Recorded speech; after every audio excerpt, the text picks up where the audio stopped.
이지혁 선배, 대체 이 약의 정체가 뭐예요? 왜 선배 책상 가장 깊숙한 곳에 마치 누구에게도 들키면 안 되는 범죄 증거처럼 숨겨져 있었던 거냐고요. 지은호의 목소리는 파르르 떨리고 있었습니다. 평소 지은호답지 않게 날카로운 비명이 사무실의 무거운 공기를 갈랐는데요. 이지혁은 서류 더미를 뒤적이던 손을 멈추고 굳어버렸습니다. 지은호의 손바닥 위에 놓인 것은 지혁이 그토록 숨기려 애썼던 심장병 치료제 통이었거든요. 이지혁은 애써 태어난 척하며 지은호의 눈을 피했습니다. 은호 씨, 그건 그냥 비타민이야. 요즘 내가 프로젝트 때문에 잠을 좀 못 자서 챙겨 먹는 보조제일 뿐이라고 했잖아. 남의 서랍은 왜 함부로 열어본 거야? 이지혁의 말투는 평소보다 차가웠고 무심했습니다. 하지만 지은호는 속지 않았는데요. 지은호는 이미 지혁이 약을 먹을 때마다 가슴을 움켜쥐고 고통스러워하던 모습, 그리고 출장지에서 식은 땀을 흘리며 쓰러질 뻔했던 순간들을 모두 기억하고 있었기 때문입니다. 이지혁은 지은호를 밀어내기 위해 은호 씨, 나 요즘 정말 바빠. 유부초밥도 안 좋아하게 됐고 은호 씨가 나한테 갖는 감정도 이제 부담스러워. 우리 그냥 공적으로만 대하자고 했잖아. 라며 가슴에 못을 박는 소리를 내뱉었습니다. 사실 이지혁은 속으로 피눈물을 흘리고 있었는데요.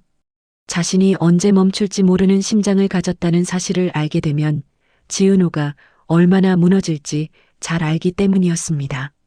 이지혁은 33년 동안 정직하게 살아온 아버지 이상철과 평생을 뒷바라지해준 어머니 김다정에게도 이 사실을 숨기고 있었습니다.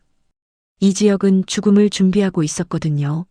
자신이 떠난 뒤 가족들이 겪을 슬픔의 시간을 단 하루라도 줄여주기 위해 그는 스스로를 고립시키고 차가운 벽을 쌓아 올리고 있었던 것입니다.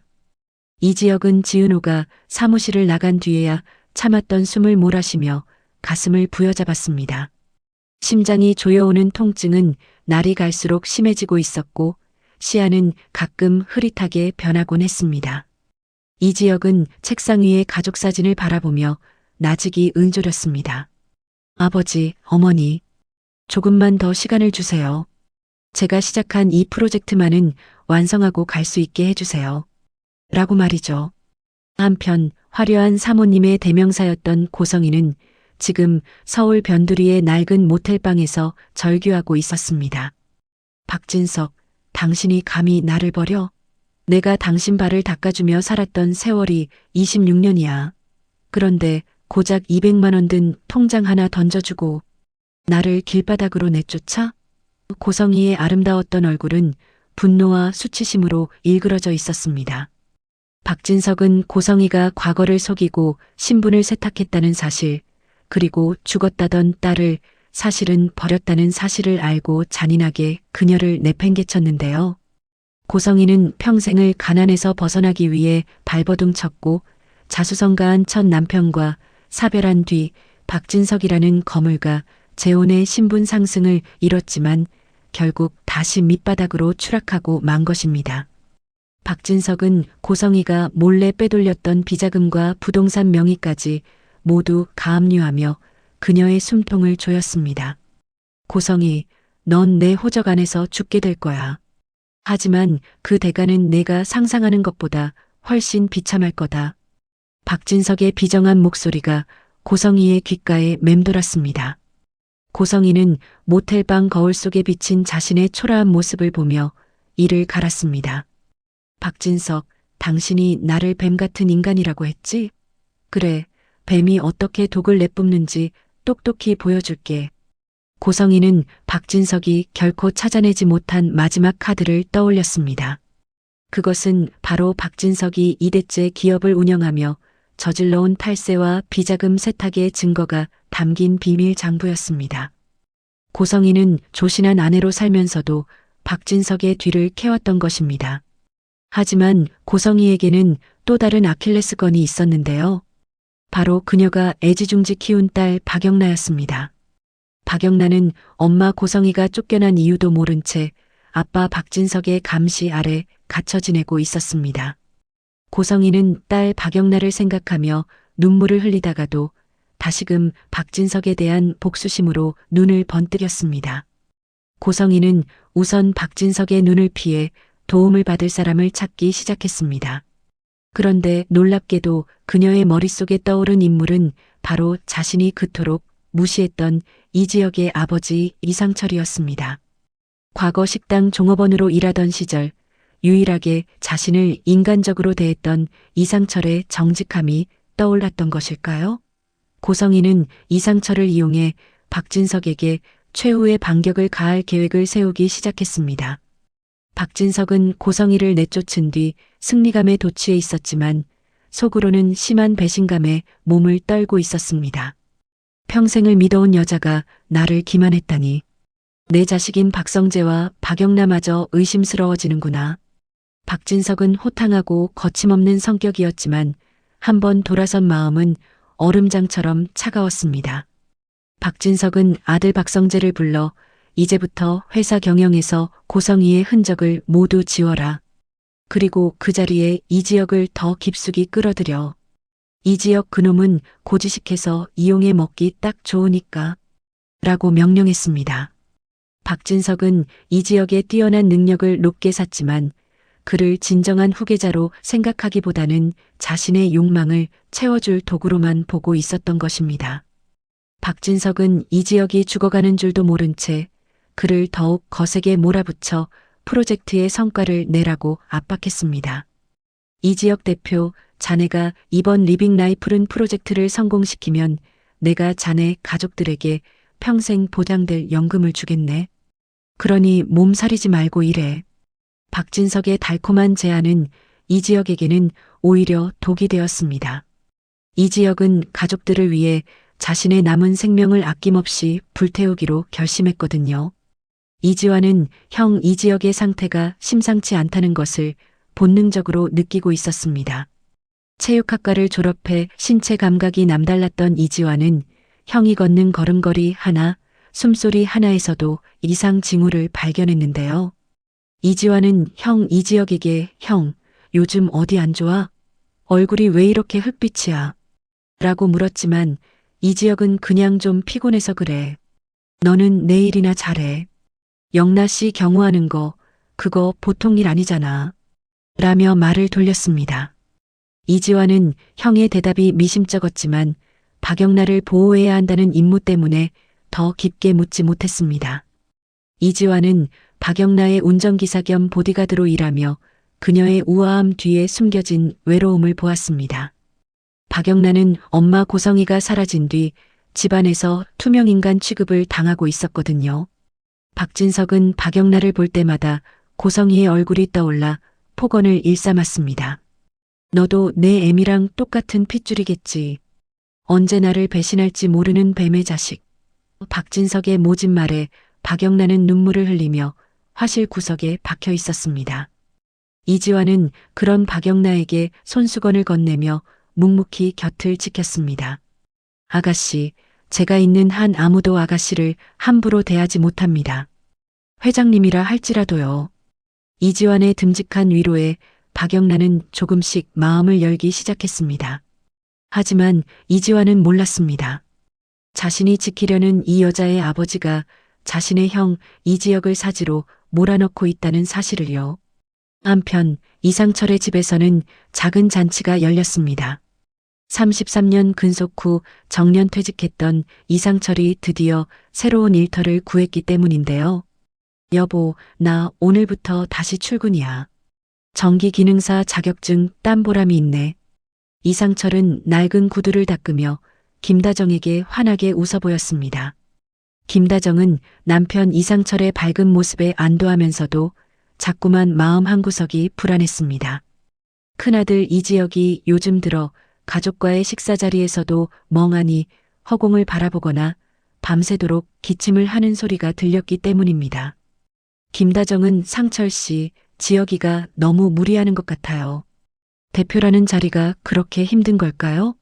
라고 걱정스럽게 물었습니다. 이상철은 고지식하게 대답했습니다. 자고로 남자는 책임을 맡았으면 목숨을 걸고 완수해야 하는 법이야. 지혁이는 내 아들이야. 정직하고 올바르게 잘 해낼 거네. 이상철의 신뢰는 지혁에게 오히려 더 큰 짐이 되고 있었습니다. 지혁은 거실에서 들려오는 부모님의 웃음소리를 들으며 자신의 방문을 잠갔습니다. 그리고 또다시 몰려오는 가슴의 통증을 견디기 위해 입에 수건을 물고 소리 없이 비명을 질렀습니다. 지혁의 입술 사이로 붉은 선혈이 배어 나왔지만 그는 부모님이 걱정하실까봐 화장실로 달려가 조용히 피를 씻어냈습니다. 이수빈은 이 모든 상황을 자신만의 방식으로 관찰하고 있었습니다. 패션 크리에이터로서 눈썰미가 예리했던 이수빈은 큰오빠 이지혁의 옷장에 숨겨진 병원 봉투를 발견했고 작은오빠 이지환이 데려오는 박영나의 옷차림에서 고성의 가문의 몰락을 직감했습니다. 이 집안 분위기가 왜 이래? 다들 뭔가 숨기는 것 같단 말이야. 이수빈은 계산의 밝은 성격답게 이 상황이 자신에게 어떤 영향을 미칠지 주파나를 튕겼습니다. 큰오빠가 만약 아프다면 우리 집 기둥이 흔들리는 건데. 그리고 이지환 오빠가 만나는 저 아가씨 박진석 회장 딸이잖아. 대박 아니면 쪽박이네. 이수빈은 겉으로는 애교 만점인 딸이었지만 속으로는 가족의 위기를 기회로 바꾸기 위한 계획을 세우고 있었습니다. 그녀는 지은호를 따로 불러 언니, 우리 큰오빠 요즘 진짜 이상하지 않아? 언니한테만이라도 말해준 거 없어? 라고 떠보았습니다. 지은호는 이수빈의 질문에 아무런 대답도 하지 못한 채 입술만 깨물었습니다. 지은호는 결심했습니다. 이지혁이 숨기려는 그 진실이 무엇이든 자신이 직접 확인해야겠다고 말이죠. 지은호는 연주에게 약의 성분을 다시 한번 확인해달라고 문자를 보냈습니다. 그리고 그 답장이 도착한 순간 지은호의 세상은 무너져 내렸습니다. 은호야, 이 약. 중증 신부전증 환자들이 먹는 거야. 그것도 심장 이식 외에는 가망 없는 환자들이 마지막으로 버티기 위해 먹는 아주 독한 약이라고. 지은호는 핸드폰을 떨어뜨리고 바닥에 주저앉았습니다. 이지혁이 자신을 밀어냈던 그 모든 순간들이 주마등처럼 스쳐 지나갔습니다.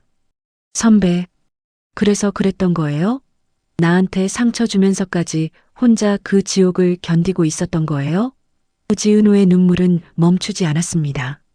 그녀는 당장 이지혁에게 달려가고 싶었지만 지혁이 그토록 지키고 싶어 했던 자존심과 가족에 대한 사랑을 알기에 발걸음이 떨어지지 않았습니다.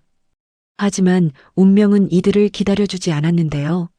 고성이가 비밀 장부를 들고 이지혁의 사무실로 향하고 있었고 박진석은 이지혁을 이용해 회사의 치명적인 결함을 덮으려는 음모를 실행에 옮기고 있었습니다. 지혁의 심장은 점점 느리게 뛰고 있었고 벼랑 끝에 선 고성이의 욕망과 박진석의 비정함이 이지혁의 가냘픈 생명줄을 위협하고 있었습니다. 이게 대체 뭐냐고 묻잖아. 우리 지혁이가, 우리 장남이 왜 이런 약을 먹고 있는 건지 당신은 정말 한마디도 몰랐던 거야. 김다정의 비명 섞인 외침이 거실의 정적을 날카롭게 갈라놓았습니다. 평소 초등학교 교사 출신답게 단아하고 차분했던 김다정이었지만 지금 그녀의 손에 들린 이지혁의 진단서와 약봉지는 그녀의 영혼을 송두리째 뒤흔들고 있었는데요. 이상철은 새로 구한 직장에서 돌아와 작업복도 채 벗지 못한 상태로 그 자리에 얼어붙고 말았습니다. 이상철은 정직하고 고지식하게 33년을 일해온 사람이었고 자식들이 바르게 자라준 것만이 인생의 유일한 훈장이라고 믿어온 아버지였거든요. 이상철은 떨리는 손으로 김다정이 내미는 종이를 받아들었습니다. 중증 신부전증, 심장 이식대기. 활자 하나하나가 이상철의 심장을 송곳으로 찌르는 것 같았더라고요. 이상철은 안경을 고쳤으며 몇 번이고 그 글자들을 다시 읽었습니다. 아니야, 그럴 리가 없어. 우리 지혁이가 얼마나 건실한 놈인데. 어제도 나랑 웃으면서 저녁 먹었잖아. 당신 이거 어디서 났어? 응? 말 좀 해봐. 이상철의 목소리는 갈라지고 있었습니다. 하지만 김다정은 이미 바닥에 주저앉아 앞치마에 얼굴을 묻고 통곡하고 있었는데요. 김다정은 지역의 방을 청소하다 서랍 깊숙한 곳에서 피 묻은 손수건과 이약들을 발견했던 것이었습니다.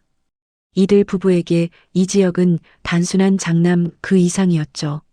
어려운 환경 속에서도 불평 한마디 없이 동생들을 챙기고 부모님을 부양하기 위해 제 몸 부서지는 줄 모르고 달려온 집안의 기둥이었으니까요. 이상철은 작업복 소매로 눈가를 훔쳤지만 한 번 터진 눈물은 멈출 기미가 보이지 않았습니다. 이상철은 자신이 정년퇴직 후 다시 일자리를 구했다며 자랑스러워하던 그 시간, 아들은 죽음의 문턱에서 홀로 싸우고 있었다는 사실에 견딜 수 없는 자책감을 느꼈나 봅니다. 내가 못나서 그래. 지혁이가 나 눈치 보느라 이 애비가 짐이 될까봐 말을 안 한 거야. 이상철은 벽을 치며 울부짖었습니다. 정직하게만 살면 복이 올 줄 알았던 그의 인생의 하늘은 왜 이런 가혹한 시련을 내리는 것인지 원망스럽기만 했는데요. 그 시각 이지혁은 회사 집무실에서 가쁜 숨을 몰아쉬며 책상에 엎드려 있었습니다. 심장이 널뛰듯 뛰다가도 어느 순간 멎을 것처럼 느릿해지는 공포는 이제 일상이 되어버렸더라고요. 이지혁은 자신의 병세가 깊어질수록 가족들에게 더 차갑게 굴었습니다. 특히 지은호에게 했던 모진 말들이 가슴에 박혀 지혁을 괴롭혔는데요. 지혁은 지은호가 자신의 병을 알게 되었다는 것을 직감했습니다. 아까 사무실을 뛰쳐나가던 은호의 눈망울에 고였던 그 절망적인 슬픔을 잊을 수 없었거든요. 지혁은 핸드폰을 들어 은호에게 문자를 쓰다 지우기를 반복했습니다. 미안해, 은호야. 하지만 나는 너에게 남겨진 짐이 되고 싶지 않아. 라고 쓰고 싶었지만 결국 지혁이 보낸 문자는 내일 회의 준비 철저히 해줘요라는 딱딱한 업무 지시뿐이었습니다. 지혁은 자신이 진행하는 리빙 라이프른 프로젝트가 박진석 회장의 비자금 세탁에 이용될 수도 있다는 의심을 품기 시작했습니다. 하지만 지혁에게는 선택지가 없었습니다. 자신이 쓰러지기 전까지 이 프로젝트를 궤도에 올려놓아야만 남겨질 가족들이 경제적인 고통이라도 겪지 않을 거라 믿었기 때문입니다. 지혁은 책상 서랍에서 동생 이지환과 이수빈의 사진을 꺼내보았습니다. 체육학과를 나와 멋진 피지컬을 자랑하지만 시련의 상처로 방황하던 지환이, 그리고 패션 크리에이터를 꿈꾸며 항상 밝게 웃던 막내 수빈이, 이지혁은 동생들의 미래를 지켜주기 위해 자신의 심장이 타들어가는 것쯤은 기꺼이 감내하겠다고 다짐하며 다시 펜을 들었습니다. 하지만 지혁의 시야는 자꾸만 흐릿해졌고 손끝은 자신의 의지와 상관없이 떨리고 있었는데요. 한편 이상철의 집 거실 한쪽에서는 조옥래 할머니와 사돈 김장수 할아버지가 이 소동을 지켜보며 망연자실해 있었습니다. 88세의 조옥래 할머니는 남편을 암으로 먼저 보내고 아들 이상철의 집에서 유일하게 의지하며 살던 분이었는데요. 상철아, 그게 무슨 소리냐? 우리 지혁이가 아프다니. 이 할미보다 먼저 간다는 게 말이 되느냐? 조옥래 할머니는 지팡이를 놓친 채 바닥을 더듬었습니다. 사돈 김장수 할아버지 역시 치매로 고생하던 아내를 먼저 보낸 아픔이 채 가시기도 전에 손주 지혁의 비보를 듣고는 넋이 나간 표정이었습니다. 두 어르신은 평소 티격태격하면서도 서로의 외로움을 달래주는 유일한 친구였지만 오늘만큼은 서로를 위로할 기력조차 남아있지 않았습니다. 김장수 할아버지는 사돈 조옥래의 손을 꼭 잡으며 사돈, 우리 지역이 기운이 보통이 아니니 꼭 일어날 거요. 걱정 마소. 라고 말했지만 그의 목소리 역시 힘없이 떨리고 있었습니다. 이 집안의 가장 큰 어른들조차 무너뜨린 이 비극은 평화로웠던 이상철의 가정을 순식간에 암흑으로 몰아넣었습니다. 이때 지은호의 집에서는 또 다른 긴장감이 흐르고 있었습니다. 정순이는 식당 일을 마치고 돌아와 아들 지강호와 말다툼을 벌이고 있었는데요. 지강호는 욕심만 많고 부지런하지 못해 늘 누나 지은호와 비교당하며 살아온 것에 대한 자격지심이 깊었습니다. 엄마는 왜 맨날 누나 편만 들어? 누나가 만나는 그 이지혁 대표인지 뭔지 하는 사람 보니까 얼굴이 반쪽이던데 무슨 대표가 그래? 지강호의 철없는 소리에 정순이는 가슴을 쳤습니다. 이놈아, 내 누나가 얼마나 지극정성으로 뒷바라지하는 줄이나 알아? 은호가 그 사람 때문에 요즘 밥도 제대로 못 먹는단 말이야. 정순이는 딸 지은호에게 많이 의지하고 살았기에 은호의 슬픔이 곧 자신의 아픔으로 다가왔습니다. 정순이는 은호가 퇴근하고 돌아오기만을 기다리며 따뜻한 국을 끓여놓았지만 은호는 밤늦게까지 돌아오지 않았습니다. 은호는 지역의 병원 주변을 맴돌며 그가 입원이라도 하게 될까봐 혹은 갑자기 쓰러지기라도 할까봐 차마 발걸음을 떼지 못하고 있었거든요. 은호는 지역의 차가운 태도가 자신을 사랑하지 않아서가 아니라 너무 사랑해서라는 것을 알기에 더 마음이 아팠습니다. 그리고 벼랑 끝에 몰린 고성이는 이상철의 집 근처 골목길에서 기회를 엿보고 있었습니다. 그녀는 박진석에게 복수하기 위해 지역의 가족을 이용하기로 마음먹었지만 막상 이상철의 집에서 들려오는 통곡 소리를 듣고는 걸음을 멈췄습니다. 고성이는 가난을 벗어나기 위해 수단과 방법을 가리지 않았던 자신의 지난 세월을 떠올렸습니다. 권력에 대한 욕심 때문에 첫 딸을 버리고 박진석과 재혼하며 신분 상승을 이뤘지만 결국 남은 것은 복수심과 공허함뿐이었거든요. 고성이는 이상철이 정직하게 살면서도 저렇게 비참하게 무너지는 모습을 보며 묘한 동질감을 느꼈을까요? 아니면 자신의 딸 박영나가 겪게 될지도 모르는 미래를 본 것일까요? 고성이는 품속에 숨긴 비밀 장부를 꽉 쥐었습니다. 박진석, 당신이 무너뜨린 게 고작 나 하나라고 생각하지 마. 당신 때문에 이 정직한 사람들이 피눈물을 흘리고 있어. 고성이는 박진석이 이 지역의 병세를 알고도 그를 이용하고 있다는 증거를 찾아내어 이상철에게 건네주기로 결심했습니다. 그것이 자신의 죄를 씻는 길이자 박진석에게 가장 큰 타격을 줄 방법이라고 믿었기 때문입니다. 이지환은 박영나를 에스코트하여 집으로 돌아오던 중 자신의 집 앞에 서 있는 낯선 여자를 발견했습니다. 그 여자가 바로 고성이라는 것을 알 리 없는 이지환은 경계심 가득한 눈빛으로 그녀에게 다가갔는데요. 누구십니까? 우리 집 앞에서 뭐 하시는 거죠? 이지환의 위압적인 피지컬과 날카로운 목소리에 고성이는 당황하며 몸을 숨기려 했습니다. 하지만 이지환은 그녀가 떨어뜨린 서류 한 장을 발견했습니다. 거기에는 이지혁 대표 건강상태 보고서라는 제목이 선명하게 적혀 있었는데요. 이지환은 서류를 낚아채듯 집어들어 내용을 확인했습니다. 지환은 형이 아프다는 사실은 짐작했지만 이토록 심각한 상태인 줄은 꿈에도 몰랐습니다. 이게 다 뭡니까? 당신 정체가 뭐야? 우리 형이 왜 죽는다는 거야? 이지환의 포효가 골목을 울렸습니다. 박영란은 이지환의 절규를 듣고 차에서 내려 달려왔습니다. 영란은 지환이 들고 있는 서류를 보고 그것이 자신의 엄마 고성이가 조사한 내용이라는 것을 단번에 알아챘습니다. 엄마가 왜 여기에? 지환 씨, 그 서류 좀 보여줘요. 영라의 떨리는 목소리에 이지환은 충격을 받은 채 고성이를 바라보았습니다. 이수빈은 집안에서 새어나오는 부모님의 울음소리를 듣고 대문 앞에 멈춰 서 있었습니다. 평소 밝고 애교 많던 수빈이었지만 지금은 그 어떤 위로의 말도 떠오르지 않았습니다. 수빈은 자신의 SNS에 올릴 화려한 사진들을 보며 자괴감을 느꼈습니다. 큰오빠는 죽어가는데 나는 명품 가방이나 자랑하고 있었다니.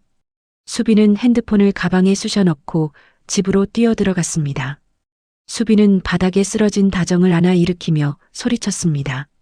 엄마, 아빠, 울기만 하면 어떡해. 큰오빠 살려야지. 우리가 이렇게 있으면 큰오빠는 누가 지켜. 수빈의 악바리 같은 소리에 이상철과 김다정은 정신이 번쩍 들었습니다. 그래요. 슬퍼만 하고 있을 시간이 없었습니다. 어떻게든 지역을 살릴 방법을 찾아야 했습니다. 하지만 심장 기증자가 나타나지 않는 한 희망은 없었습니다. 이상철은 작업복을 다시 입으며 말했습니다. 내가 갈게. 지혁이한테 가서 이 애비가 다 알았다고, 미안하다고 말하고 올게. 그리고 박 회장 그 인간도 만나야겠어. 우리 아들 저렇게 만든 책임 반드시 물을 거야. 이상철의 눈에는 고지식함 대신 자식을 지키려는 아버지의 강인한 살기가 서려 있었습니다. 아가씨, 제 손 잡으세요. 지금 저 문을 넘어서면 다시는 돌아오지 못할 길을 가게 될지도 모르지만 그래도 제가 아가씨를 지키게 해주십시오. 이지환의 목소리는 밤 공기를 뚫고 박영나의 귓가에 비장하게 내리꽂혔습니다. 박진석 회장의 웅장한 저택 정원, 화려한 조명 아래서 이지환은 자신의 거대한 몸을 방패처럼 세워 박영나를 가로막고 있었는데요. 박진석은 분노로 이성을 잃은 채 경호원들을 대동하고 나타나 자신의 딸 박영나를 강제로 차에 태우려던 참이었지요. 이지환은 체육학과 출신의 단단한 피지컬을 앞세워 박진석의 수하들을 위협하며 오직 박영나 한 사람만을 바라보고 있었습니다. 박영나는 겁에 질린 채 이지환의 셔츠 자락을 꼭 쥐고 있었는데 그 가녀린 손길이 이지환의 심장을 더욱 뜨겁게 달구고 있었더라고요. 이지환은 사실 3년이나 사귀었던 여자친구에게 배신당한 후 다시는 사랑 따위 하지 않겠다고 다짐했던 남자였지만 박영나라는 여자가 가진 그 깊은 고독과 상처를 본 순간부터 자신의 운명이 그녀와 얽히게 될 것을 직감했었습니다. 박진석은 포효하며 이지환을 향해 소리쳤습니다. 내까짓 운전기사 놈이 감히 누구 앞을 막아서는 게냐?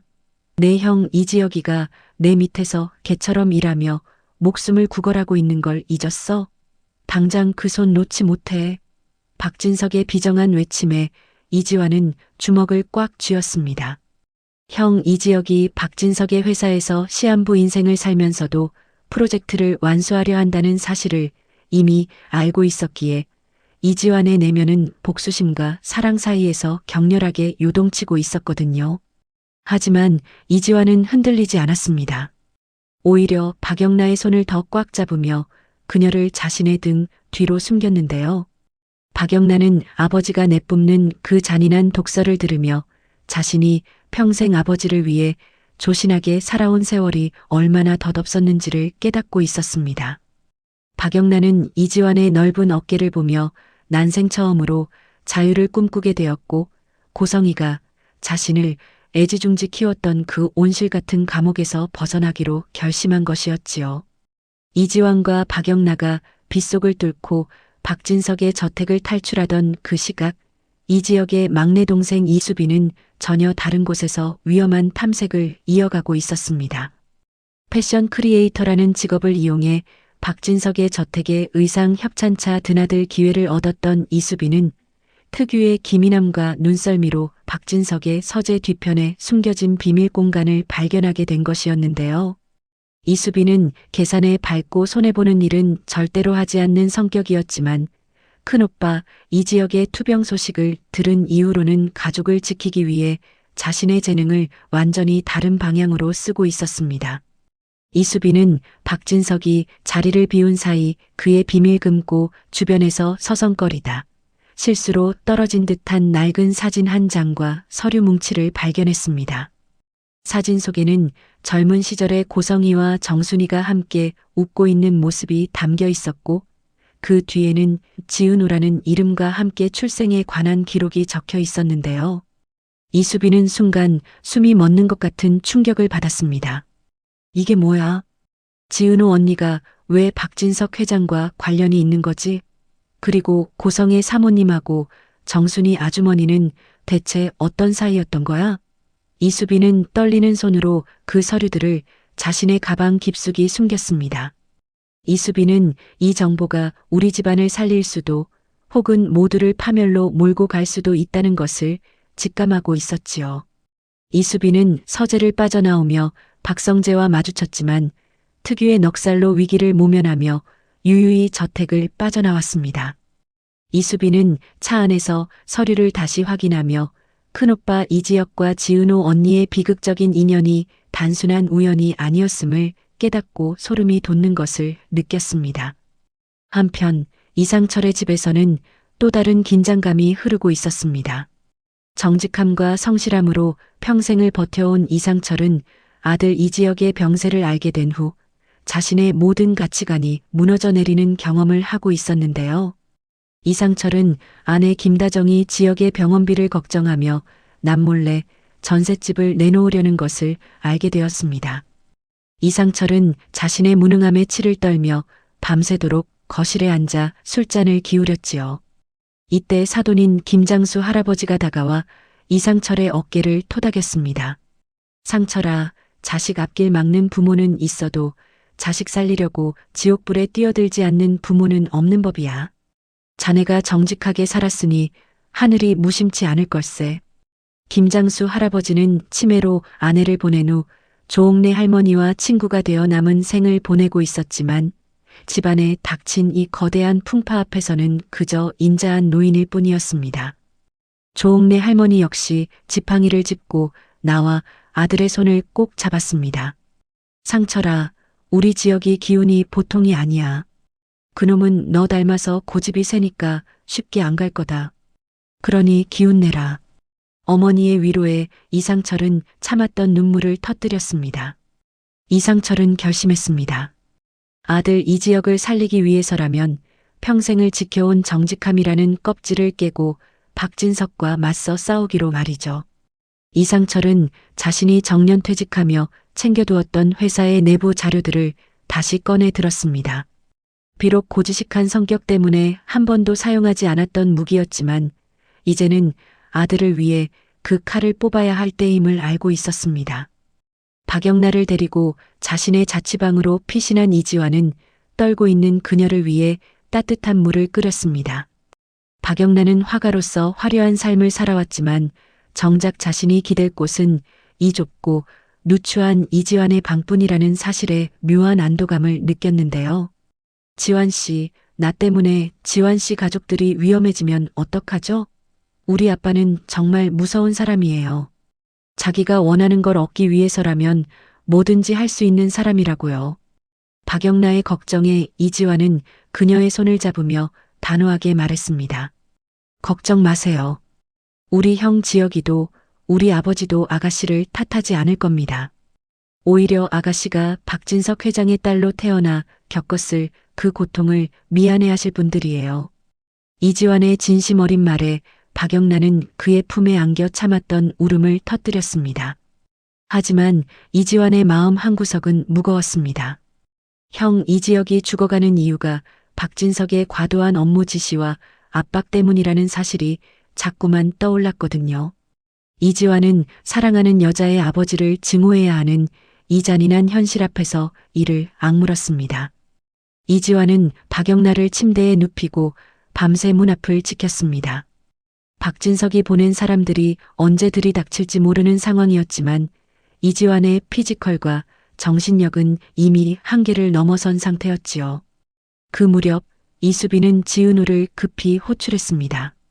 이수빈은 카페 구석진 자리에서 지은우를 마주하며 가방에서 아까 훔쳐온 서류를 꺼내 놓았습니다. 언니, 놀라지 말고 들어. 이거 박진석 회장 서재에서 내가 찾아온 거야. 언니랑 고성의 사모님 그리고 정순이 아주머니 사이에 우리가 모르는 엄청난 비밀이 있어.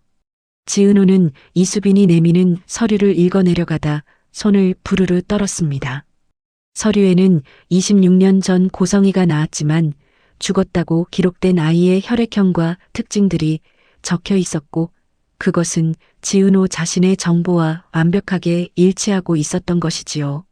지은우는 자신의 엄마라고 믿어온 정순이가 사실은 자신을 거두어 키워준 은인이며 자신을 사지로 몰아넣고 이지혁을 이용했던 고성이가 친엄마일지도 모른다는 사실의 구역질이 올라오는 것을 느꼈습니다. 이수빈은 지은우의 손을 잡으며 위로했습니다. 언니, 정신 차려야 해. 지금 큰오빠 살리려면 이 자료가 꼭 필요해. 박진석 회장을 무너뜨릴 수 있는 유일한 열쇠가 바로 이거야. 지은우는 눈물을 닦으며 차갑게 식은 눈빛으로 변했습니다. 지은호는 자신이 그토록 사랑했던 이지혁이 왜 자신을 밀어내려 했는지, 그리고 왜 이 비극적인 연극이 시작되었는지 이제야 모든 진실의 줄기를 잡은 기분이었습니다. 박진석은 자신의 저택에서 이지환과 박영란을 놓쳤다는 보고를 받고 집기를 때려 부수며 광분했습니다. 이 쓰레기 같은 놈들, 당장 그놈들을 찾아내. 이지환이든 이지혁이든 내 눈앞에 끌고 오란 말이야. 박진석의 포효는 어둠 속으로 흩어졌지만 그의 눈에는 이미 광기가 서려 있었습니다. 박진석은 아들 박성재를 불러 명령했습니다. 이지혁이 진행하던 프로젝트, 지금 당장 중단시켜. 그리고 그놈이 지금까지 회사 돈을 횡령했다는 가짜 서류를 만들어. 이지환이 영란을 데려온 대가를 톡톡히 치르게 해주마. 박성재는 아버지의 비정함에 진저리를 쳤지만 이미 거대한 수레바퀴는 돌아가기 시작했습니다. 이지혁의 목숨을 담보로 한 박진석의 마지막 도박은 이제 이씨 가문 전체를 파멸의 구렁텅이로 몰아넣으려 하고 있었습니다. 이수빈은 지은호와 헤어진 후 집으로 돌아와 이상철과 마주 앉았습니다. 이수빈은 평소의 가벼운 모습은 온데간데 없이 진지한 표정으로 아버지에게 서류의 존재를 알렸습니다. 아빠, 박진석 회장이 우리 오빠들한테 저지른 짓들, 그리고 고성의 사모님이 숨기고 있는 비밀. 내가 다 알아냈어. 이제 우리가 반격할 차례야. 이상철은 막내딸의 성숙한 모습에 놀라면서도 그녀가 가져온 서류의 무게감을 느끼며 고개를 끄덕였습니다. 이상철은 정직하게 살아온 자신의 삶이 결코 헛되지 않았음을 증명하기 위해, 그리고 죽어가는 아들 이지혁의 명예를 지키기 위해 이수빈의 손을 꼭 잡았습니다. 그래, 수빈아. 이제 이 아비가 나서야겠구나. 우리 가족을 건드린 대가가 얼마나 큰지 박진석 그 인간에게 똑똑히 보여주마. 이상철의 눈에는 이제 고지식한 노인의 빛이 아닌 자식을 지키려는 맹수의 투지가 불타고 있었습니다. 이지환은 잠든 박영란의 얼굴을 바라보며 결심했습니다. 내일 아침이 밝으면 박영란을 데리고 고성이를 찾아가기로 말이죠. 고성이가 가진 마지막 장부와 이수빈이 찾은 비밀이 합쳐진다면 박진석의 화려한 제국은 한순간에 무너질 것임을 확신했습니다. 하지만 그 과정에서 이지혁의 심장이 얼마나 더 버텨줄지, 그리고 지은호가 마주할 그 잔인한 진실이 그녀를 얼마나 망가뜨릴지 이지환은 두려웠습니다. 이지환은 자신의 피지컬을 믿고 주먹을 꽉 쥐었지만 보이지 않는 운명의 손길은 이미 이들을 향해 차가운 칼날을 겨누고 있었습니다. 이수빈의 영특함과 이지환의 순애보, 그리고 이상철의 뒤늦은 각성이 얽히고 설키며 화려한 날들은 이제 돌이킬 수 없는 파국과 반전의 클라이맥스를 향해 치닫고 있었습니다. 지은호는 밤하늘을 보며 생각했습니다. 이지혁 선배, 제발 조금만 더 버텨줘요. 선배를 살릴 방법이 이제 제 손 안에 있어요. 지은호의 절규 같은 다짐이 적막한 도시의 소음 속으로 사라져가고 있었습니다. 말도 안 돼, 내가 어떻게 살아있어? 분명히 26년 전 그 차가운 병실에서 죽었다고 들었는데 어떻게 내가 지은호라는 이름으로 내 앞에 서 있는 거니? 고성이의 비명 섞인 흐느낌이 정순이가 운영하는 작은 식당의 적막한 공기를 갈기갈기 찢어놓았습니다. 고성이는 평소에 우아하고 도도했던 모습은 온데간데 없이 금방이라도 쓰러질 듯한 모습으로 식당 테이블을 붙잡고 있었는데요.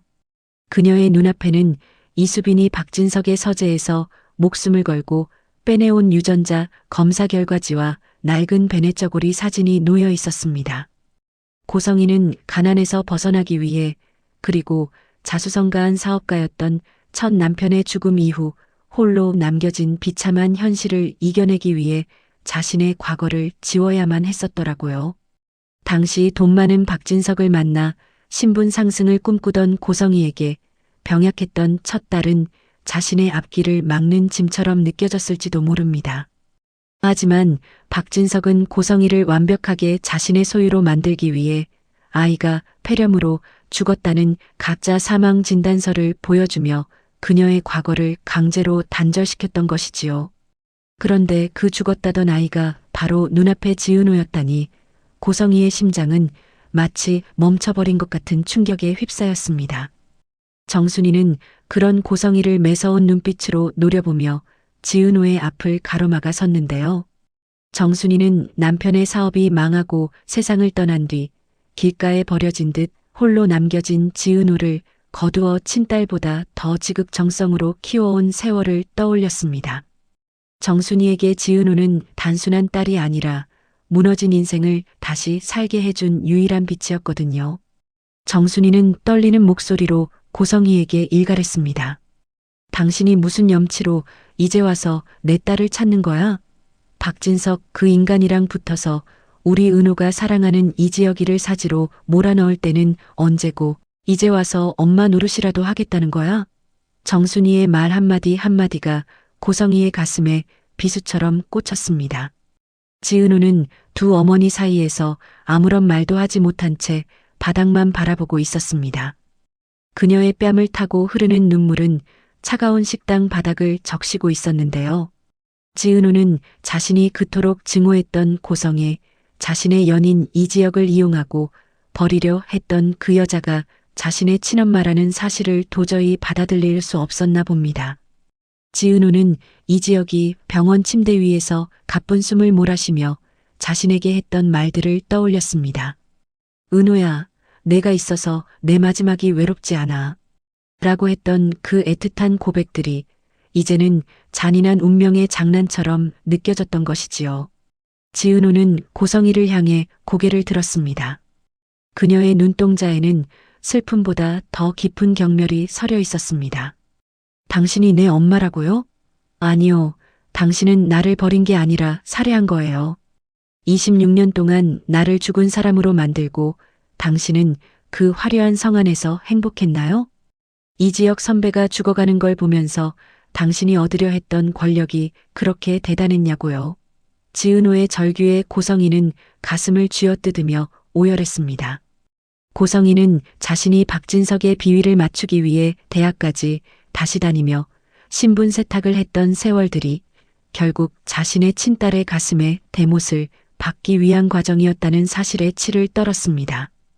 고성희는 그제야 박진석이 왜 자신에게 지은호를 감시하게 했는지, 왜 이지혁과 지은호의 사이를 갈라놓으려 했는지 그 비릿한 의도를 깨닫게 되었습니다. 박진석은 처음부터 모든 것을 알고 고성희와 지은호 모녀를 장기판의 말처럼 이용해왔던 것이었지요. 이 모든 광경을 지켜보고 있던 이수빈은 자신의 영특함이 불러온 이 비극적인 결말에 몸을 떨었습니다. 이수빈은 단순히 가족을 살리기 위해 진실을 파헤쳤을 뿐인데 그 진실이 지은호, 언니를 이토록 처참하게 망가뜨릴 줄은 몰랐거든요. 이수빈은 떨리는 손으로 이지환에게 전화를 걸었습니다. 오빠, 빨리 와야 할 것 같아. 식당이 난리가 났어. 지은호 언니가, 그리고 고성의 사모님이. 이수빈의 울먹이는 목소리에 이지환은 박영란을 데리고 급히 식당으로 달려왔습니다. 이지환은 식당 안의 처참한 분위기를 보고 직감적으로 상황을 파악했습니다. 이지환은 체육학과 출신의 단단한 체구로 지은호의 곁을 지키며 고성희를 경계하는 눈빛으로 바라보았습니다. 박영란 역시 자신의 엄마가 그토록 숨기려 했던 과거의 실체가 지은호였다는 사실에 충격을 금치 못했는데요.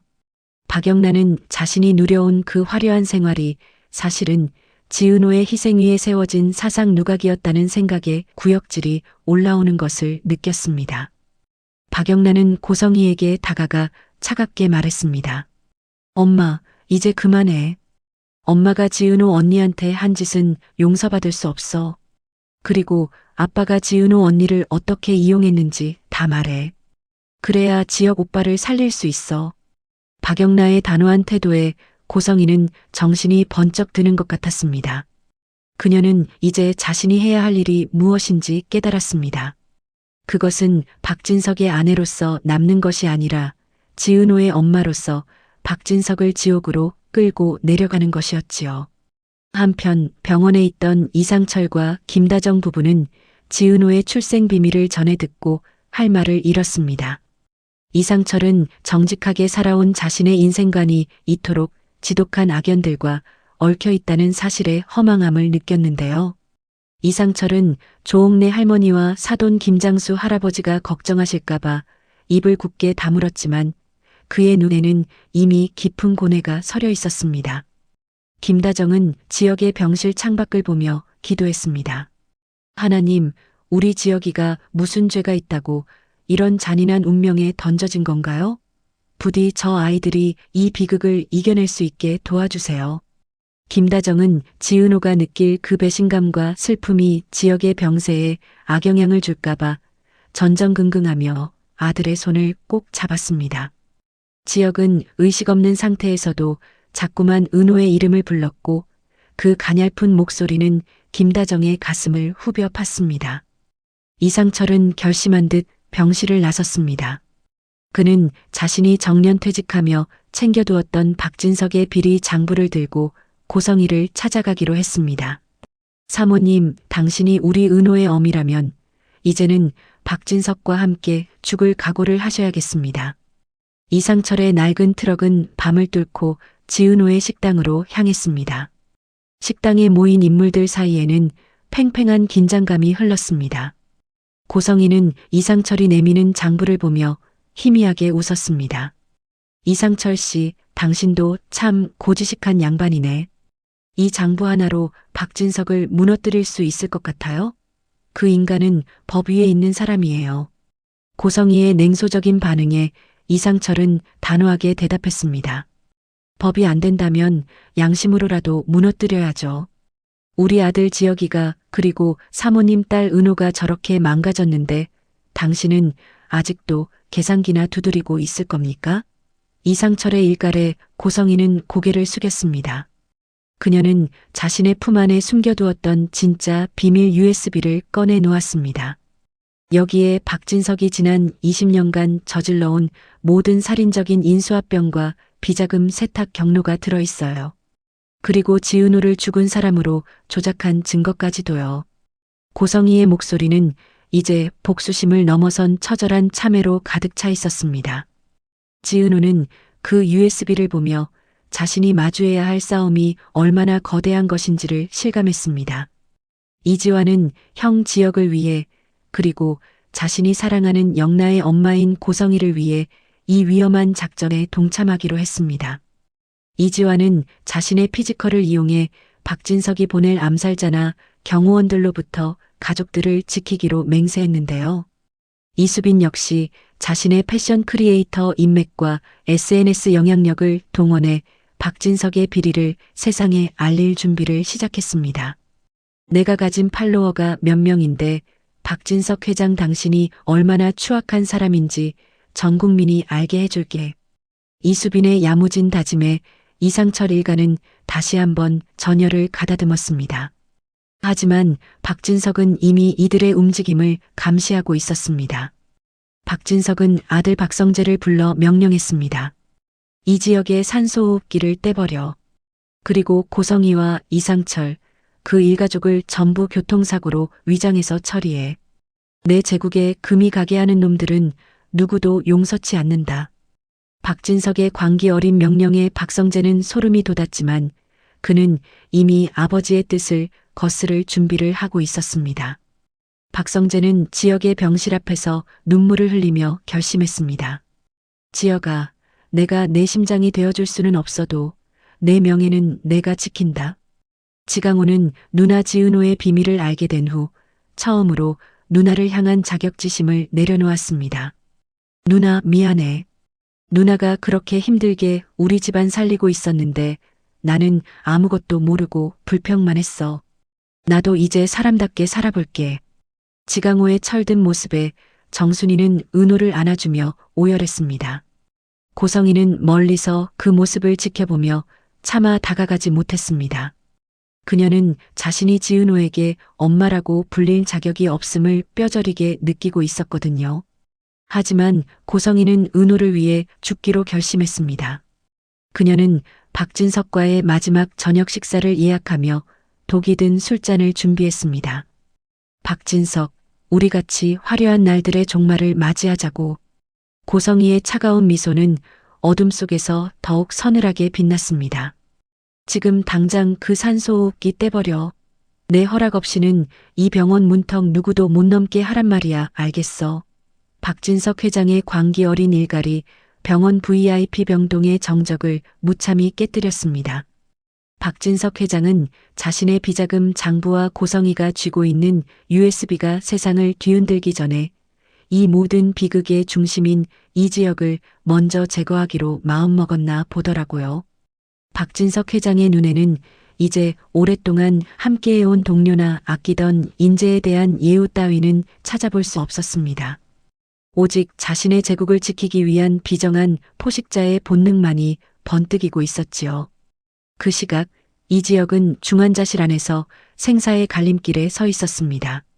심장 박동 모니터의 곡선은 이미 위태롭게 흔들리고 있었고 의료진들은 심폐소생술을 준비하며 긴박하게 움직이고 있었는데요. 이지혁의 가슴 위로 전해지는 전기 충격의 진동은 밖에서 지켜보던 지은호의 심장마저 무너뜨리고 있었더라고요. 지은호는 차가운 유리를 붙잡고 선배, 제발 놔두고 가지 마요. 아직 우리 할 말 많잖아요. 내가 선배 사랑한다고 이제야 겨우 제대로 말할 수 있게 됐는데 라며 오열했습니다. 지은호의 절규는 병원 복도를 가득 채웠지만 박진석 회장이 보낸 경호원들이 중환자실 입구를 겹겹이 에워싸며 이지혁의 가족들이 다가오지 못하게 막아서고 있었습니다. 이상철은 작업복 차림 그대로 박진석 회장의 앞을 가로막아 섰습니다. 평소 고지식하고 정직하게만 살아온 이상철이었지만 지금 그의 눈에는 자식을 잃을지도 모른다는 공포를 넘어선 아비의 처절한 살기가 서려 있었습니다. 박 회장님, 당신이 인간입니까? 우리 아들이 당신 회사 살리겠다고 제 몸 부서지는 줄 모르고 일했는데 이제 와서 산소호흡기를 떼라고요? 내 아들 건드리는 놈들은 내가 이 손으로 직접 지옥으로 보낼 겁니다. 이상철의 포효에 박진석 회장은 비릿한 웃음을 지었습니다. 이상철 씨, 정직하게 살면 복이 온다고 믿었나? 세상은 정직한 놈이 아니라 강한 놈이 이기는 곳이야. 자네 아들은 이미 끝났어. 박진석 회장의 비정한 대답에 이상철은 주먹을 불끈 쥐었지만 수십 명의 경호원 앞에서는 역부족이었나 봅니다. 이때 이지환이 복도 끝에서 달려오며 박진석 회장의 수하들을 하나둘씩 제압하기 시작했습니다. 이지환은 체육학과 출신의 단단한 피지컬을 앞세워 형 이지혁을 지키기 위한 인간 방패가 되었는데요. 이지환의 눈에는 형에 대한 미안함과 박진석 가문에 대한 분노가 소용돌이치고 있었습니다. 이지환의 등 뒤에는 박영나가 겁에 질린 채 서 있었지만 그녀 역시 자신의 아버지인 박진석 회장의 만행을 더는 지켜볼 수 없다는 듯 단호한 표정으로 이지환의 셔츠를 잡고 있었더라고요. 이때 고성이가 나타났습니다. 그녀는 평소에 화려한 드레스 대신 수수한 차림을 하고 있었지만 손에 쥔 USB와 서류 가방만큼은 그 어느 때보다 묵직해 보였습니다. 고성이는 박진석 회장의 앞까지 걸어가 차가운 눈빛으로 그를 마주했습니다. 박진석, 이제 그만해. 당신이 여기서 이지혁을 죽인다고 해서 당신의 죄가 덮어질 것 같아? 이미 이 장부의 복사본은 언론사와 검찰에 넘어가기 직전이야. 내가 이 버튼을 누르는 순간 박진석, 당신의 화려한 날들은 영원히 끝나는 거라고. 고성이의 협박에 박진석 회장의 안면 근육이 파르르 떨리기 시작했습니다. 고성이는 지은호를 한번 쳐다보고는 다시 박진석 회장에게 최후의 통첩을 날렸습니다. 당신이 가진 해외 인맥으로 지금 당장 이지혁에게 적합한 심장을 가져와. 그리고 수술팀을 꾸려. 그럼 내가 이 장부를 들고 당신 대신 감옥으로 가줄게. 당신이 그토록 아끼는 그 회사의 명예, 내가 마지막으로 지켜주겠다고. 고성이의 제안은 목숨을 건 거래였습니다. 자신의 친딸인 지은호가 사랑하는 남자를 살리기 위해 그리고 평생을 기만해온 지은호에게 엄마로서 해줄 수 있는 유일한 속죄를 위해 고성이는 스스로 파멸의 길을 선택한 것이었지요. 지은호는 고성이의 말을 듣고 충격에 휩싸였습니다. 사모님, 그게 무슨 소리예요? 왜 당신이 대신 감옥에 가겠다는 거예요? 내가 당신을 용서할 수 있을 것 같아요?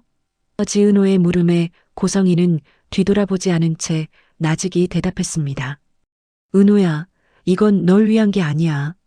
그냥 내가 지옥에 가는 게 내 마음이 더 편해서 그러는 거야. 그러니 너는 지역이 곁에만 있어. 고성이의 목소리에는 26년 전 아이를 버렸던 그날부터 쌓여온 처절한 후회와 슬픔이 묻어 있었더라고요. 박진석 회장은 고성이의 제안에 잠시 흔들리는 듯 했지만 이내 다시 비열한 미소를 지었습니다. 고성이, 내가 감옥에 간다고 내 죄가 다 덮어질 것 같아? 넌 너무 순진하군. 하지만 좋아. 이 지역을 살려두는 게 나에게도 유리할 수 있겠지. 당장 수술 준비시켜. 박진석 회장의 명령에 경호원들이 길을 터주었고 대기하고 있던 최고의 의료진들이 이 지역의 병실로 들이닥쳤습니다. 이 지역의 어머니 김다정은 이 모든 광경을 지켜보며 기도를 멈추지 않았습니다. 김다정은 아들이 겪고 있는 고통이 모두 자신의 탓인 것만 같아 가슴을 쥐어뜯었는데요. 이상철은 그런 아내를 안아주며 함께 눈물을 흘렸습니다. 다정아, 우리 지역이 살 수 있대. 고 사모님이 도와준대. 이상철의 말에 김다정은 지은호를 바라보았습니다. 김다정은 지은호가 고성이의 친딸이라는 사실을 이미 알고 있었지만 지은호가 겪을 그 가혹한 운명의 무게를 짐작조차 할 수 없어 그저 가여운 마음뿐이었나 봅니다. 이수빈 역시 큰오빠 이지혁의 수술실 문 앞을 지키며 자신의 핸드폰으로 이 긴박한 상황을 모두 기록하고 있었습니다. 이수빈은 계산에 밝은 성격이었지만 지금 이 순간만큼은 자신의 영특함을 가족을 지키기 위한 최고의 무기로 쓰고 있었더라고요. 박진석 회장님, 당신이 약속을 어기는 순간 이 영상은 전 세계로 퍼질 거야. 우리 오빠 살려내기 전까지는 당신 절대로 못 빠져나가. 이수빈의 당돌한 경고에 박진석 회장은 치를 떨었지만 이미 상황은 그의 통제를 벗어나고 있었습니다. 수술실 불이 켜지고 이지혁의 심장 이식 수술이 시작되었습니다. 하지만 긴장은 끝나지 않았습니다. 수술 도중 이지혁의 혈압이 급격히 떨어지며 위기가 찾아왔고 병원 밖에서는 박진석 회장이 보낸 또 다른 무리들이 고성이를 강제로 납치하려 시도했기 때문입니다. 이지환은 수술실 문 앞을 지키면서도 창밖의 상황을 주시하며 박영나에게 소리쳤습니다. 영나 씨, 고 사모님을 데리고 내 차로 가세요. 제가 여기서 시간을 벌겠습니다. 이지환은 자신의 피지컬을 한계까지 몰아붙이며 박진석 회장의 경호원들과 육탄전을 벌였습니다. 박영란은 자신의 어머니인 고성이를 부축하며 눈물로 호소했습니다. 엄마, 제발 정신 차려요. 우리 지환 씨 믿고 빨리 여기서 나가요. 고성이는 딸의 목소리에 간신히 정신을 차리고는 이지환의 도움을 받아 병원을 빠져나갔습니다. 하지만 그녀의 손에는 여전히 박진석 회장을 무너뜨린 결정적인 증거인 USB가 꽉 쥐어 있었습니다. 정순이는 식당에서 이 소식을 듣고는 손을 모아 빌었습니다. 지혁아, 우리 은호가 널 얼마나 기다리는지 알지? 제발 사람만 다오. 내가 평생 너희 둘 행복하게 살 수 있게 국이라도 끓여줄게. 정순이의 진심 어린 기도는 적막한 식당을 가득 채웠습니다. 지강호 역시 누나 지은호의 전화를 받고 병원으로 달려와 처음으로 쓸모 있는 동생 노릇을 했습니다. 지강호는 이수빈과 함께 박진석 회장의 비리를 폭로할 자료들을 정리하며 그동안 누나에게 가졌던 자격지심을 속죄하고 있었지요. 조옥래 할머니와 김장수 할아버지도 집에서 손주의 수술 소식을 기다리며 서로의 손을 꼭 잡았습니다. 사돈, 우리 지혁이가 어떤 놈인데? 그놈은 산전수전 다 겪은 놈이야. 꼭 일어날 거야. 김장수 할아버지의 위로에 조옥래 할머니는 말없이 고개를 끄덕이며 지역의 어린 시절 사진을 쓰다듬었습니다. 박성재는 아버지 박진석 회장의 집무실에서 마지막 결단을 내렸습니다. 그는 지역의 수술이 성공하더라도 아버지가 결코 멈추지 않을 것임을 알고 있었지요. 박성재는 아버지가 숨겨둔 비밀 금고의 비밀번호를 해제하고 그 안의 모든 서류를 검찰청으로 전송하기 시작했습니다. 아버지, 이게 제가 아버지를 위해 할 수 있는 마지막 효도입니다. 더는 괴물이 되지 마세요. 박성재의 눈물 섞인 배신은 박진석 회장의 화려한 제국에 내리는 마지막 사형 선고와 같았습니다. 박진석 회장은 자신의 아들마저 등을 돌렸다는 사실을 알게 된 순간 집무실 의자에 주저앉아 허망한 웃음을 터뜨렸습니다. 결국 다 떠나는구나. 고성이도, 영라도, 성재 너까지도. 박진석 회장의 독백은 화려한 펜트하우스의 벽에 부딪혀 공허하게 흩어졌습니다. 수술실 방, 지은우는 붉은색 수술등을 바라보며 지역과 함께했던 행복했던 순간들을 떠올렸습니다.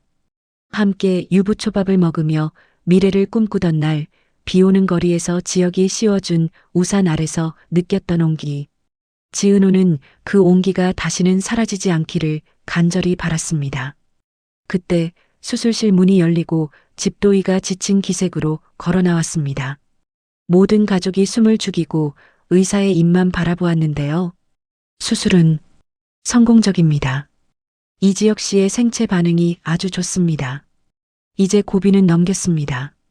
의사의 한마디에 병원 복도는 통곡과 기쁨의 함성으로 가득 찼습니다.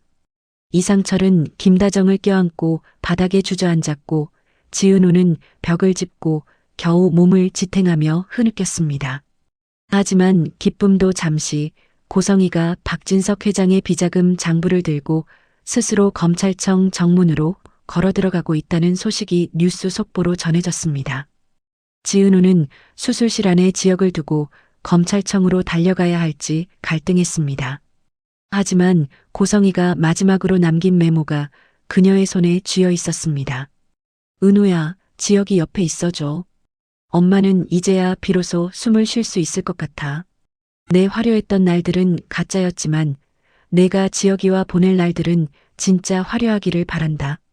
지은우는 그 메모를 가슴에 품고 중환자실 유리창 너머로 이지역을 바라보았습니다. 이제 이들의 운명은 박진석 회장의 몰락과 고성이의 속죄, 그리고 이지역의 새로운 생명을 향해 급격히 흘러가고 있었습니다. 은우야, 나 아직 꿈꾸고 있는 거 아니지? 내 손이 이렇게 따뜻한데 왜 내 가슴 속에는 다른 사람의 심장이 이렇게나 뜨겁게 뛰고 있는 건지 모르겠다. 기적처럼 의식을 되찾은 이지역의 첫 한마디는 병실을 지키던 모든 이들의 가슴을 미어지게 만들었습니다. 한 달여간의 사투 끝에 드디어 눈을 뜬 이지역은 자신의 곁을 밤새 지키느라 수척해진 지은우의 얼굴을 떨리는 손으로 어루만졌는데요.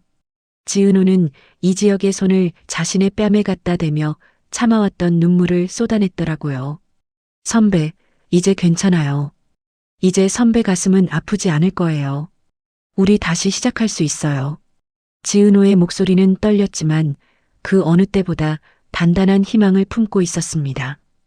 이지역은 새롭게 얻은 생명의 무게를 실감하며 자신을 위해 기꺼이 지옥으로 걸어 들어간 고성의 사모님과 자신을 끝까지 포기하지 않았던 가족들의 얼굴을 하나하나 떠올렸습니다.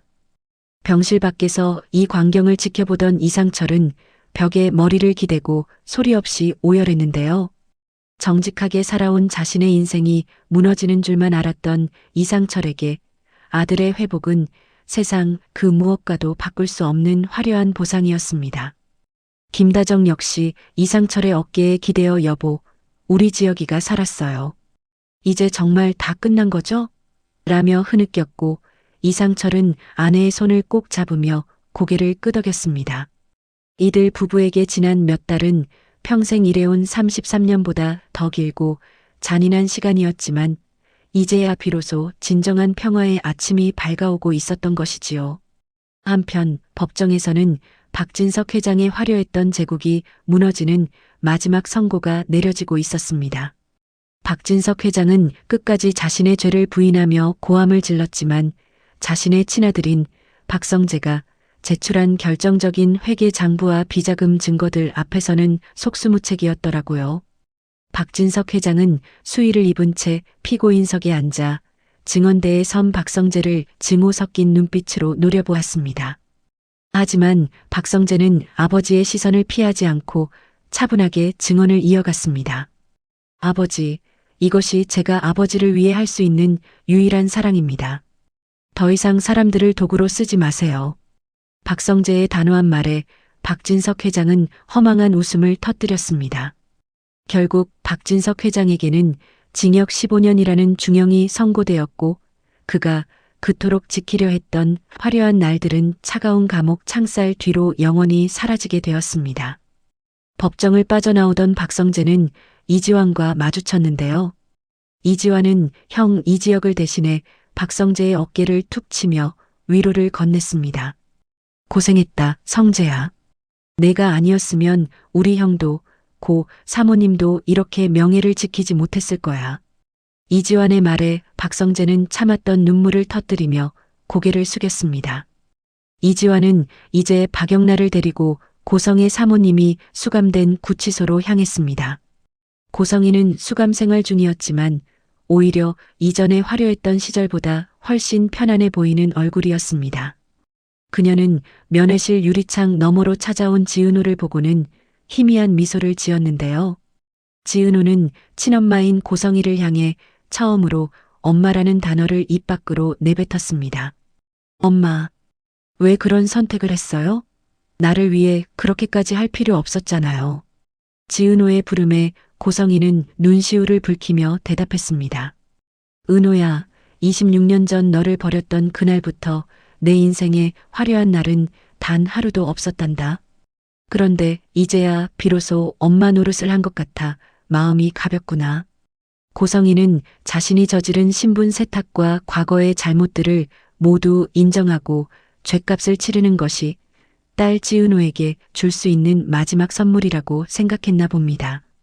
지은호는 고성이의 손길을 유리창 너머로 느끼며 증오와 원망으로 가득 찼던 마음을 조금씩 비워내기 시작했습니다. 박영란 역시 엄마 고성이에게 엄마, 내가 지환 씨랑 엄마 기다릴게요.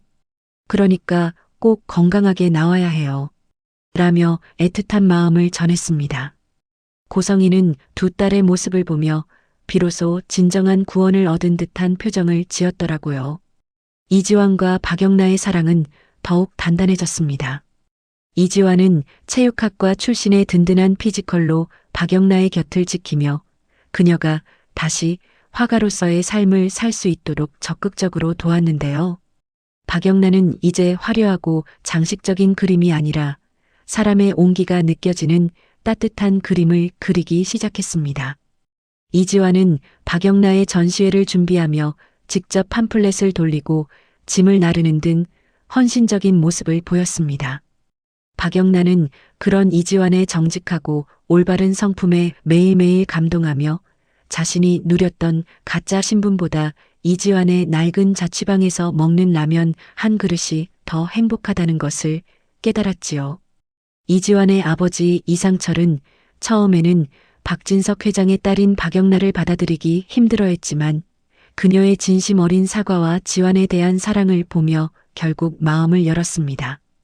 영나 양, 자네 아버지는 비록 잘못을 저질렀지만 자네는 다른 사람이라는 걸 믿네. 우리 지환이랑 정직하게 잘 살아보게나. 이상철의 고지식한 축복에 박영란은 눈물을 흘리며 고개를 숙였습니다. 이수빈은 이번 사건을 겪으며 진정한 패션 크리에이터로 성장했습니다. 단순히 명품을 자랑하던 예전의 모습에서 벗어나 우리 주변의 평범하지만 위대한 이웃들의 이야기를 옷과 영상에 담아내기 시작했거든요. 이수빈은 큰오빠 이지혁의 투병일기와 가족들의 사투를 다큐멘터리 형식으로 제작해 큰 반향을 일으켰습니다. 여러분, 진짜 화려한 건 겉모습이 아니라 우리 곁을 지켜주는 가족의 사랑입니다. 이수빈의 진정성 있는 메시지에 구독자들은 열광했고 그녀는 명실상부한 대한민국 최고의 인플루언서로 우뚝 섰습니다. 이수빈은 계산의 밝은 성격을 이용해 가족들의 법적 대응과 경제적 문제도 야무지게 해결해 나갔는데요. 이상철과 김다정은 막내딸의 성숙한 모습에 대견함을 느끼며 이제야 집안에 웃음꽃이 피어나는 것을 실감했습니다. 정순이의 식당은 이제 동네에서 가장 유명한 맛집이 되었습니다. 지은호와 이지혁의 결혼 소식이 알려지면서 두 사람의 사랑을 응원하는 손님들로 문전성시를 이루었는데요. 정순이는 지은호를 친딸처럼 키워온 세월을 보상받기라도 하듯 이지혁에게 매일같이 보양식을 챙겨주며 사위 사랑을 몸소 실천했습니다. 지강호 역시 누나 지은호의 행복을 보며 정신을 차렸습니다. 지강호는 정순이의 식당 일을 도우며 정직하게 땀 흘려 돈을 버는 재미를 알아가기 시작했더라고요. 지강호는 누나 지은호에게 누나, 내가 그동안 자격지심 때문에 괴롭혀서 미안해. 이제 내가 엄마랑 식당 잘 지키고 있을 테니까 지혁이 형이랑 행복하게 살아. 라며 쑥스러운 사과를 건넸습니다. 지은호는 동생 지강호의 변화에 감동하며 그를 꼭 안아주었습니다. 88세 조옥래 할머니와 87세 김장수 할아버지는 여전히 사돈이자 절친한 친구로 남았습니다. 두 어르신은 이상철의 집 마당 평상에 앉아 새로 태어날 증손주들의 이름을 짓느라 여념이 없었는데요. 조옥래 할머니는 사돈, 우리 지혁이가 살아난 건 다 우리가 착하게 살아서 그래요. 라며 웃었고 김장수 할아버지는 맞소 사돈. 역시 사람은 정직하게 살고 봐야지. 라고 맞장구를 쳤습니다. 두 어르신은 굴곡진 인생의 황혼기에서 자식들이 화목하게 살아가는 모습을 지켜보는 것만으로도 충분히 화려한 노년을 보내고 있었습니다. 이상철은 마당 한쪽에서 아들 이지혁과 함께 낡은 자전거를 수리하며 도란도란 이야기를 나누었습니다. 지혁아, 이제 너무 앞만 보고 달리지 마라. 가끔은 멈춰서 내 옆에 있는 사람들을 봐. 그게 진짜 성공한 인생이야. 이상철의 고지식한 가르침에 이지혁은 환하게 웃으며 대답했습니다. 네, 아버지. 이제 제 심장은 가족들을 위해 뛰게 할게요.